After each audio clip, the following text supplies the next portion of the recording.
ఢిల్లీలో ఆమ్ ఆద్మీ ప్రభుత్వానికి చుక్కెదురైంది. పథకాల పేర్లతో ఆప్ ప్రజల వ్యక్తిగత వివరాలను ప్రైవేట్ సిబ్బంది సాయంతో సేకరిస్తుందన్న అంశంపై ఢిల్లీ లెఫ్టినెంట్ గవర్నర్ వీకే సక్సేనా విచారణకు ఆదేశించారు. ఎన్నికల ప్రచారంలో భాగంగా సంజీవని యోజన, మహిళా సమ్మాన్ యోజన పథకాలకు రిజిస్ట్రేషన్ డ్రైవ్ను ఢిల్లీ సీఎం అతిషి ఆప్ కన్వీనర్ కేజ్రీవాల్ ప్రారంభించారు. అయితే పథకాల పేర్లతో కొందరు తప్పుదోవ పట్టిస్తున్నారని, ఎవరికీ వివరాలు ఇవ్వొద్దంటూ కుటుంబ సంక్షేమ శాఖ అధికారులు వార్తాపత్రికల్లో ప్రకటన ఇచ్చింది.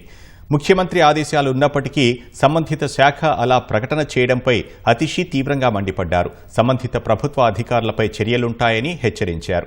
ఈ నేపథ్యంలో పౌరుల వ్యక్తిగత వివరాలను రిజిస్ట్రేషన్ డ్రైవ్ పేరుతో ఆప్ ప్రైవేట్ సిబ్బంది సాయంతో సేకరిస్తున్నారని ఆరోపణలు రావడంతో విచారణకు ఎల్జీ ఆదేశించారు. డివిజనల్ కమిషనర్ అధికారితో విచారణ చేయించాలని ప్రధాన కార్యదర్శి, పోలీస్ కమిషనర్లను ఆదేశించారు. ఎల్జీ చర్యలపై కేజ్రీవాల్ తీవ్రంగా మండిపడ్డారు. ఎన్నికల్లో ఓడిపోతామన్న భయంతోనే తమ పథకాలను బీజేపీ అడ్డుకుంటోందని ఆరోపించారు. ఆదేశాలు ఎల్జీ నుంచి కాకుండా అమిత్ షా నుంచి వచ్చాయని కేజ్రీవాల్ దుయ్యబట్టారు.